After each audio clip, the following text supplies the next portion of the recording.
Hey everybody, welcome to the Falcon one-shot. We're going to be taking a look at Highlands here today. If you're wondering what Highlands is all about, very good question. It is a turn-based strategy RPG kind of set about in a board game in a sense. Like, at least the map itself is really reminiscent of a board game. And honestly, the game actually plays a lot like a game of Risk in a sense. It's done in more of a fantasy type of setting though, with a little bit, if I could say, like steampunk inspiration, but that's mostly because of the kind of robotic, not robotic. Certainly I have like a Boston accent now. We've talked enough about the aesthetics. Let's actually get into the game over here and show you what the game's all about here. So let me go ahead and load. We're gonna actually be taking on, I think, mission number 2. The game starts off with a tutorial, mission 1, and mission 2. I actually went ahead and did the tutorial and mission 1 just to get a little bit more acquainted with the game. Alrighty, and over here is where you're gonna be basically doing most of your combat and strategic movement around. So right now, our party consists of this crew over here. Our overall total damage potential is 56 right here. What this means is that any sort of enemy that kind of comes at this area that wants to kind of overrun this place, they have to go through 56 points of damage. So this guy, for instance, which only has 4 points of damage, he is unable to attack us because if he does, he'll basically be killing himself in that fight. Now this over here, however, this enemy over here is 2 of them, right? So they add up to 8. They're going to be attacking this gated area over here, but they can't overtake this part of the map just yet because this already has a defense of 100. So this right here is what we'd have to talk about. I think we could do a better job of explaining this if we kind of look up here. So for instance, leadership, used for recruiting and character skills, produced by sectors, 1 per turn. So what this right here does is it lets you actually hire more people to your cause, because a lot of your party members, except for the story-related ones, are going to be expendable. You're going to be actually using up a lot of these people to die in battle, because we'll explain some more of that as we go along, but it's going to be a really big part of the game where you're kind of sometimes sending your people out to die just in order to kind of continue the process of getting further into the game, because some of the enemies you're going to be dealing with, especially some of the bigger parties, like say for instance 94 up here, it's going to be kind of a war, like a detriment of war, where little by little you're going to be basically trying to like whittle them down a little bit, and sometimes some of your soldiers are going to have to go down for the count. Looking at the ground, I think you a hater, never mind. So, for instance, leadership coins are going to be 1 per turn. Right now we're getting 1 per turn because we actually have this place to our area. Right now also food, we're at -2 per turn. What this means is that we're actually using up more food per turn than we are actually bringing in. And these are actually acquired by taking over some parts of the map that actually produce food. So for instance, right now we have this, and this over here, and so do we have this over here. But even with that, because of the amount of people that we have in our party, we're actually losing 2 food per turn. So we have to find another area to kind of overrun, or just kind of control again, and get more food coming in. And that's going to be used for healing, and also character upkeep. Now this last part over here is going to be scraps. This is used for crafting and character skills, and this is going to be a little bit more basic. Essentially, when you level up some of your characters, they will acquire skills, and some of these skills actually require scraps to be used on the fly. And some of them could be from, instance, Merrigan over here. This is one of her skills, which is Overseer. Instantly adds 22 fortification points and 22 resource generation points to sector of the cost of 20. So essentially, she could instantly fortify this area without taking a turn to fortify it on the fly. So, you know, these skills are actually really useful and really strategic in terms of your overall gameplay. So that we gone over that over here a little bit, let's actually come into some of the combat and show some how that works out for us. So right now we have this enemy with 4. I'm going to send Cecilia over here because she's kind of like one of our bigger combatants right now. And we're also going to send Nikolai over here with her. Nikolai is a dude that I recruited, so he's expendable. I'm not sure, in terms of story-related characters, you have Cecilia, Eldridge, Lorik, Merrigan, and Micah. This guy is also, I would assume, expendable. Even though I've leveled him up a bit, he's kind of more of a mechanic class, which we'll kind of cover right now. But right now, in terms of my battles, let me send the mother over here too, and we'll send... Now, you could actually fortify, correct? Yeah, you definitely can. Let me see about sending you over here. No, you're fine over here, right? Okay, so these are my fortifiers, these are my battlers right now. I am going to start showing you about the mechanic skill over here. So for instance, this is 100 right now. This has been fortified through mechanics, or, you know, just the Overseer skill. So this is up to 100. What this means is that this enemy cannot overtake this map until it does 100 points of damage worth of it to open it up, and then invade it and take over it. And if they take over it, we've lost whatever bonuses for that part of the map, which is +2 to food, and we can't really lose food right now. But at 100 HP for the map itself, and only 8 damage per turn, it's going to be there for a while. What I'm going to do is actually fortify some of these other areas right now. So let's go over to the leadership coins. I'm going to fortify with this individual. Lorik, let's send you over here. Fortify this. Now, this isn't really a strategic movement. I'm just kind of fortifying these areas, so in case they overrun this area at some point, they're going to have to still get through these areas before they could go to the food, and this area up here. So I'm just kind of doing like a fortification process to kind of get me ready for future movements. Now, something that you should take note of as well is that enemies will send in waves of new enemies every 9 turns, I want to say. So there is a sense of urgency in the game where you can't necessarily just dick around and fortify things and accumulate resources for a long time, because the longer you spend in the map itself, or taking more turns doing that, more enemies will come, meaning that these numbers at 4 and 8 will grow considerably, so keep that in mind. Alright, so everybody's over here set up for some fortification. I'm going to go into this battle over here, so we're going to end our turn.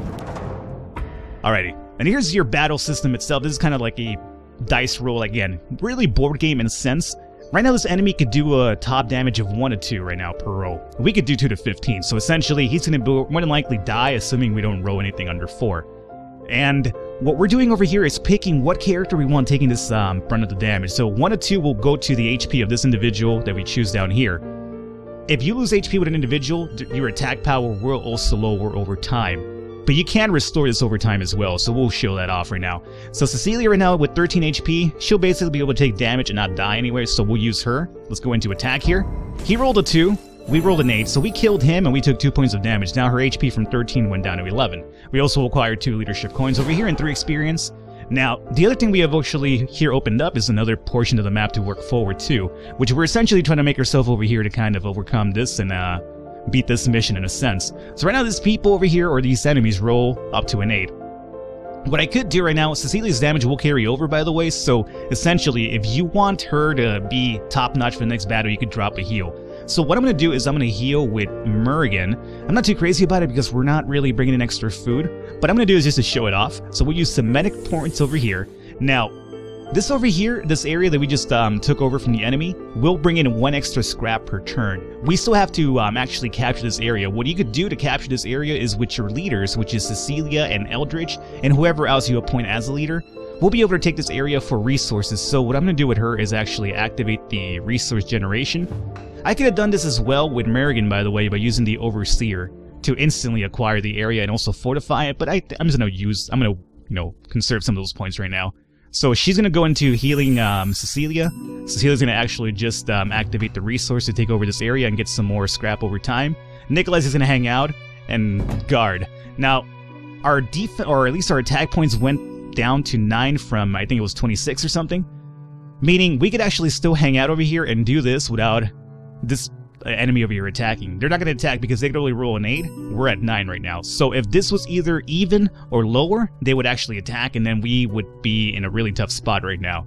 But because Nikolai's attack power is 9 and they're only 8, they're going to actually hold off over here and not launch an attack. These individuals over here are going to actually continue attacking this area over here, so from 100 is down to 92 now. So that's going to hold up for a bit longer. We're going to continue fortifying over here, so at this point all we do is just end our turn. And that's it. As you can see over here, this continuing to fortify. And then over here, we're 8 of 10. So after we do one more generation resource with Cecilia, we're going to be able to overtake this area and get 1 more scrap per turn. So again, we'll just end our turn one more time. Some of your characters are idle. Please assign them. Oh, right. So because she healed and there's nobody left to heal, now I'm going to put her down as... let's just have her go on garrison for now. Let's end our turn. So now what we've done is we've acquired this area, so now we have 1 extra bit of scrap coming in per turn. So we're up to +1 as opposed to the +0 that we were at before. We're still bleeding food, by the way, so we need to acquire another area for that. So what I'm going to do now, since we're done over here, let's go ahead and send this attack party over here. And we're going to definitely outpace them for sure. So let's go into an attack mode over here, end our turn. You guys continue fortifying and doing your thing over on that side. Alrighty, so now for this row, we're looking at a top damage of 4. So I'm going to have Cecilia take the brunt of this damage as well because she has the most HP. We'll roll over here. 2 of 10. Alrighty, so they're done. We took 2 HP damage. That's okay. And that's about it. Now we have a little bit of a story over here too, which, will show up as you go along through the mission itself. As they approach the fortress, it becomes obvious that it suffered a strong assault recently. On the other side of the neighboring bridge, they catch sight of what looks like an enemy encampment, which is visibly teeming with raiders and mechanical monsters. Nevertheless, the invaders don't seem intent to attack soon. Whoa! I never seen so many bots in one place. We'll never be able to get through. Quick, come inside. You'll be safe with us. Right under the raiders' noses, Larrick and the others slip through the half-open gate of the fortress. Once inside, a small man with a nervous smile and tired, dark-ringed eyes quickly shuts the gate. Hey, I think I remember you. You're one of the elevator counterweights operators. Yes, my lord. My crew and I took refuge here when the bots first arrived. Abandoning your post during an emergency is high treason. What the hell are you doing hiding in this fortress? Alright, Cecilia, come on, let's relax here. They're fucking robots. It's a mechanical dude. How would you do the same thing? Don't talk to me about high treason. With the enemy encampment so close, we really don't have a choice, my lady. Besides, we haven't got any news from the other counterweight or the elevator since the attack. So the elevator won't be operational until both counterweights are liberated. The situation becomes more complex with each passing moment. Hey, nobody panic. I can see both counterweights from here. How hard can it be to get them both working? So now we have a little bit of a task here in terms of the overall mission itself. It looks like your task won't be as straightforward as you initially planned. Since the elevator can't work by itself, you need to secure the 2 counterweights located near the city area on the dock zone. Enemies with shields over their token won't attack your sectors. Your fortress should be safe for the moment. Alrighty. So we have to get both of these counterweights over here into our control. For this one, it's pretty much straightforward. All we have to do is attack him straight up. For this guy, though, it does seem like we're going to have to kind of go all the way around before we can get to this area. So they're going to be hanging out here for a while in terms of this area. But this one over here, we can free up right now. And if we do that, we'll also get 2 more points if we actually overtake this area as well. Now, this guy's over here still attacking this over here. And I think at this point, what we could do is, I'm going to say you guys come over here now. And we're going to just straight up attack these dudes now. So let's highlight everybody over here and send them into attack mode over here, and you guys should be fine with this attack. So you guys come over here and get this guy to stop attacking this gate. Now, right here is the scary part. They're in defensive positions, so essentially they were not going to attack us right now, which is good, because if they did attack us, we'd be basically wiped. But they're in defensive mode right now. What we could do is actually go after these guys now, so I will be doing that. Although, I would like to fortify this area a little bit. But we're attacking over here, aren't we? Yeah, let me just go after these guys right now. So we'll attack them and they'll attack over on this side. Let's go into ending our turn over here really quickly. I should have probably fortified that area too. That was my mistake. Alrighty. So over here, they have a top roll of 2 to 6 damage. So again, we'll have Cecilia take the brunt of this damage. We forgot to heal her, but we'll do that next turn around. Let's go into rolling. 6 of 9, so we'll do enough damage to take them down. So she's down to 5 HP. Let me switch over the target to Nikolai now to take some of this damage, and we'll attack one more time. And that's going to be enough for the kill right there, and we win. Alrighty. So now we have the second battle over here too. They can roll up to 4. We're going to have Eldritch take this attack for us. So let's go ahead and roll. 1 point of damage. Excellent. We did 6 of them, and that should be basically all she rolled. Let's roll one more time. 1 more point of damage. That's quite alright. Enemy Warlord spawn. It will advance towards your front line every turn, so watch out. I've never seen that before. Luckily for us, it's only 14 attack power, so he's probably a 10 and that robot's like a 4 or something, so that's not too bad. However, remember, by each like every 9 turns I did say that the enemies will send more waves, and I think they could also kind of unite, so this essentially could team up with this and this to really make a big strong unit, so you got to be careful with that one as well. Alright, so right now we've taken care of that area. We have an attack power of 8 and 14 over here. They have to come through here and here to get to us first, so is there anything over here that we could actually acquire? It doesn't really seem like there's going to be any resource. Again, we're still bleeding food, by the way, and that actually worries me considerably. Yeah. Okay. So we need to find another place to get some food. It's not going to be over here, because we're not going to be able to overtake these guys. At least it doesn't seem like we are anytime soon, even if we converge their parties together. So, what I'm thinking we do is you need to heal up number 1, right? So let's send this party over here to meet up. And I'm going to have you drop some medics on us right now. So it's going to drop us to 38, but that's still okay. And you're going to focus on fortifying this area. You hang out in garrison. You will actually also focus on garrison, I'm going to say. You fortify, or not garrison, but fortify. You hang out. You fortify. And Cecilia, you just hang out and wait for this heal over here. Oh, wait a minute. Because we used a lot of these people to get them into fortification, our attack dropped to 13. Meaning this enemy can attack us now at 14. So what we need to do is actually remove Eldritch from fortification, put him into garrison. Now we're at 20. They won't attack us at this point. So let's end our turn. Get some HP back. There you go. And also fortify this area a little bit. Excellent. Now, this dude is moving every single turn. Where the hell did that guy go? Oh, well, he's somewhere. He's somewhere out and about. Alrighty. So, How are we doing HP? 13 and 9. Okay, so we're completely healed now. Excellent. Let's put you into garrison mode. And let's send you guys over here to fight it out with these individuals. Oh, this, right, by the way, if we take over this area, we'll get 5 extra food coming in if we take over this place, and that'll actually cancel out our negative food supply. So that's pretty good to know. Now, because these guys... Oh, they're going to attack us with 14 points of damage. Remember, because we actually used fortification last turn, this area could actually take 30 points of damage before they actually take over it. So I'm going to let them fortify. They'll attack, but because we're going to fortify for 16 and they're only going to do 14, we're essentially going to get a surplus of 2 points over this. So essentially they can hang out over here and just garrison or fortify away. We'll fight over here, and these guys won't really do much anything. So let's actually show this off. We'll attack over here, end our turn. We went through this fight. We used Cecilia as our scapegoat. Roll a turn, and that's going to be it for them. We took 2 points of damage. That's okay. Alrighty, now we have a random event over here, too. Merrigan is searching for supplies in the sector when she hears a cry of pain nearby. The howls of discomfort are quickly followed by whispers from a gentle voice. Within moments, she comes across a shelter filled with refugees. Their leader approaches her and asks if she can spare some material to build a better infirmary. Merrigan provides them with what she can and then reports with a melancholy look on his face. What do you mean, his face? That's a female, right? That's Merrigan's a woman. Alrighty. Either way, you lose 10 scraps because we decided to do a good thing. And that's, quite alright. Some events will actually be positive and some will be negative, so keep that in mind. Alrighty, so what we're going to do right now is we're going to call it an episode, or actually, just call it a quick look over here. Hopefully you guys enjoyed it. If you are interested in Highlands itself, the link to the game itself will be in the description below if you want to check it out for yourself. It should be coming out today.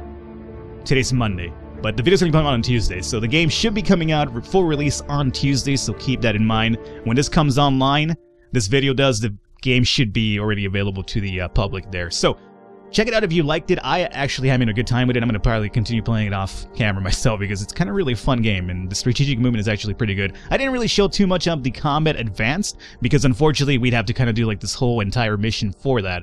But I just wanted to kind of touch up on it and give you an idea as to what to look forward to. Believe me, really hard game. Right now, because the start of the mission is kind of really easy, but let me tell you, for the first mission, towards the end, I was kind of maneuvering around, running away for a bit, and trying to manage up resources for assaults because, you actually lose a lot of people in this game, so don't let the start of this mission fool you into thinking it's an easy game. It's actually not quite that easy. Hopefully you guys enjoyed it. Leave a thumbs up. I will catch you next time.